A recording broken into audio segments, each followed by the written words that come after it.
அனைவருக்குமே வணக்கம். சற்று முன் கிடைத்திருக்கக்கூடிய ஒரு மிக மிக முக்கியமான செய்தி ஒன்று வெளியாகியுள்ளது. சற்று முன் திமுகவின் ஆலமரம் அதிரடி கைது, திகார் சிறையில் அடைப்பு, இது மாதிரி பார்த்தீங்கன்னா செய்திகள் வெளியாயிருக்கு. ஸோ திமுகவுடைய ஆலமரமாக இருக்கக்கூடிய முதல்வர் ஸ்டாலின் அவர்கள் பார்த்தீங்கன்னா அதிரடியாக சமீப காலத்துலேருந்தே ஒரு மிகப்பெரிய பிரச்சனையாகவே இருக்கு இல்லையா?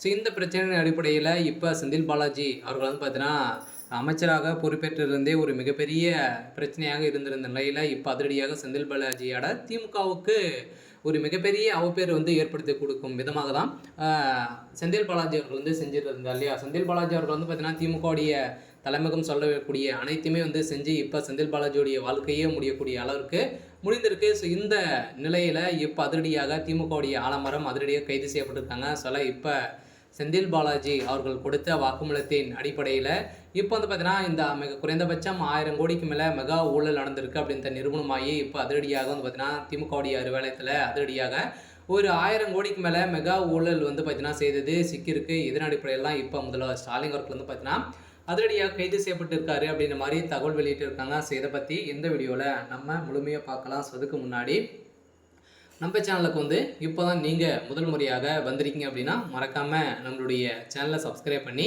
சப்போர்ட் பண்ணுங்கள். ஸோ வாங்க வீடியோக்குள்ளே போகலாம். ஸோ அதை பார்த்தீங்கன்னா இப்போ திமுகவுடைய ஆலமரம் அதிரடியாக கைது செய்யப்பட்டிருக்காரு. ஏற்கனவே பார்த்தீங்கன்னா ஆளுநர் RN ரவி அவர்களுக்கும் திமுகவுக்கும் இடையே பார்த்தீங்கன்னா நிறைய பிரச்சனைகள், நிறைய வழக்கு பதிவுகள்லாம் பார்த்தீங்கன்னா ஆளுநர் மீது புகார்கள் தெரிவித்திருந்தாங்க. இந்த புகாரின் அடிப்படையிலும் இப்போ திமுகவில் நடக்கக்கூடிய சம்பவங்கள் பார்த்தீங்கன்னா பாலியல், எங்கே பார்த்தாலும் ஊழல், பாலியல் தொல்லை, இது மாதிரி பார்த்தீங்கன்னா திமுகவுடைய தலைமையகம் செய்துட்டு வரும் நிலையில் இப்போ எந்த ஒரு நடவடிக்கையும் எடுக்காத முதல்வர் ஸ்டாலின் அவர்களுக்கு தான் இப்போ சதுரடியாக பார்த்தீங்கன்னா டெல்லி மேலிடம் எச்சரிக்கை கொடுத்துருக்காங்க. ஸோ இதனால் பார்த்தீங்கன்னா அதிரடியாக உதயநிதி ஸ்டாலின் அவர்கள் இப்போ இந்த அண்ணா பல்கலைக்கழகத்தில் நடந்த பாலியல் தொந்தரவின் அடிப்படையில் இப்போ அதிரடியாக பார்த்தீங்கன்னா கைது செய்யப்பட போகிறாரு. ஸோ அதை தொடர்ந்து திமுகவுடைய முதல்வர் ஸ்டாலின் அவர்களும் கைது செய்யப்பட போகிறாரு அப்படின்ற மாதிரி தான் இப்போ தகவல் ஸோ வெளியாகி வருது. ஸோ அடுக்கடுக்காகவும் பார்த்தீங்கன்னா திமுகவுடைய தலைமையகத்தின் மீது நிறைய புகார்கள் எழுந்திருக்கு. இந்த புகாரின் அடிப்படையில் இந்த மாணவி கொடுத்த வாக்குமூலத்தின் அடிப்படையிலும் இப்போ முதல்வர் ஸ்டாலின் அவர்களுக்கும் ஒரு மிகப்பெரிய பிரச்சனை.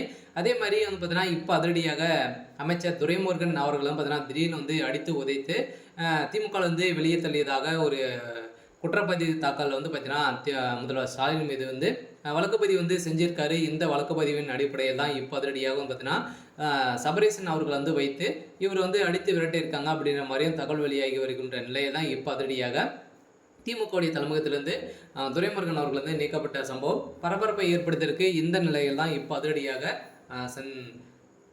முதல்வர் ஸ்டாலின் அவர்களுக்கு ஒரு மிகப்பெரிய சிக்கலாகவே